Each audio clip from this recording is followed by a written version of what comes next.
The Lord be with you. And with your spirit. A reading from the Holy Gospel according to Luke. Glory to you, Lord. Jesus told a parable to the disciples. Can one blind man guide another? Surely both will fall into a pit. The disciple is not superior to his teacher. The fully trained disciple will always be like his teacher. Why do you observe the splinter in your brother's eye and never notice the plank in your own eye? How can you say to your brother, "Brother, let me take out the splinter that is in your eye," when you cannot see the plank in your own eye? Hypocrite, take the plank out of your own eye first, and then you will see clearly enough to take out the splinter that is in your brother's eye. The Gospel of the Lord. Praise to you, Lord Jesus Christ.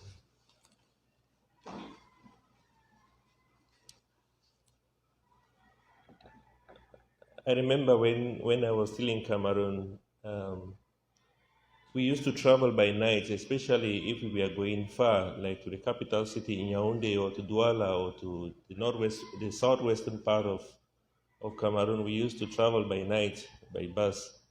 And during those night buses, there was something I used to always notice, that there would be hawkers.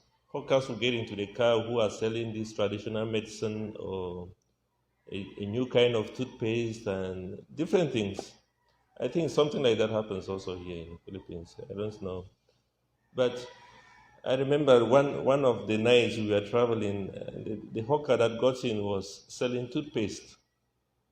And he was really shouting and at the top of the voice, "If you get this toothpaste, the only side effect it's going to have is that your teeth will become very white, that if you laugh in public, it can make people blind because the sun will reflect through the teeth and make you blind." And everybody was excited the way he was speaking with a lot of very good language. And everybody was like, "Oh God, can I get this toothpaste?" But then something I noticed is that the teeth of this guy was also very brown. They were not clean themselves. And I just said, why can't he clean his teeth first?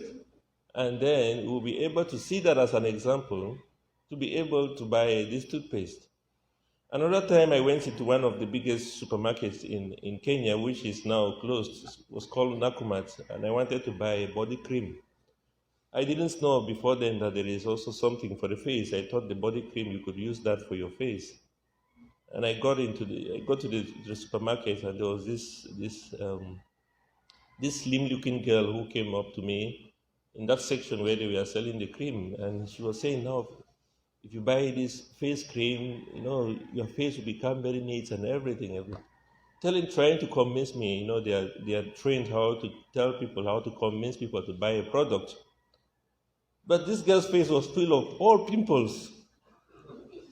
I was just saying, then I asked this girl, do you use this cream? Do you use this face cream? And she said yes. I said, okay. I'll buy it another time, okay? And this thing, we find it all the time happening in our lives. That at times it's so difficult to look into ourselves, to be able to say, who am I before I begin to judge others? And we find it all the way in the Gospel, because Jesus is talking directly to the scribes and the Pharisees who feel that they are righteous, that they can lead people into the truth, that they can save people. And when Jesus talks, even in one of the parables, he talks in Luke's Gospel, chapter 18, he talks about the Pharisee and the tax collector who go into the temple. And the Pharisee says, "Lord, I thank you because I am perfect. I am not like the rest of the world.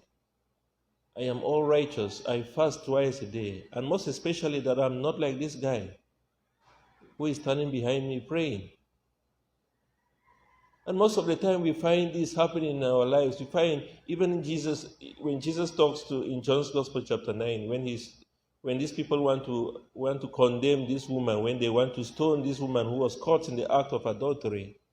In verse 7, Jesus asking them, whoever is without sin, let him be the first to cast the first stone. And it tells us so much about, and these people disappear because they realize at that moment, they begin to think about themselves for once, and they begin to realize that also they are guilty. And that is why John, in his first letter of St. John, chapter 1, verse 8 and to 10, he says, he who says is without sin is a liar, and the truth is not in him. He makes God a liar.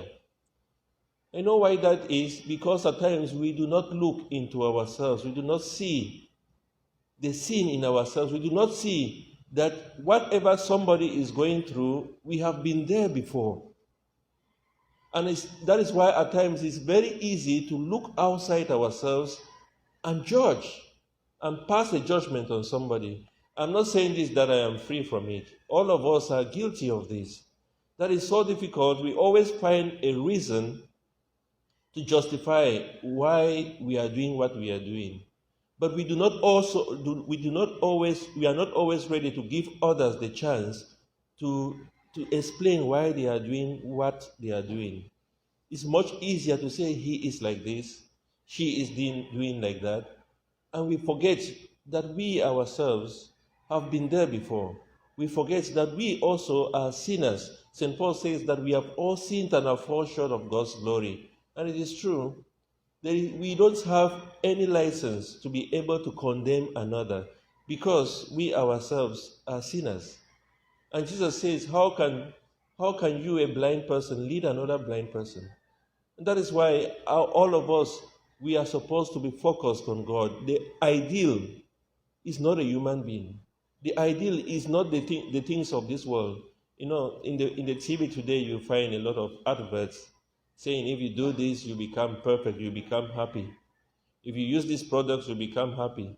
If you go to this place, you will find happiness, you find joy. But these are just temporary. The world itself is broken.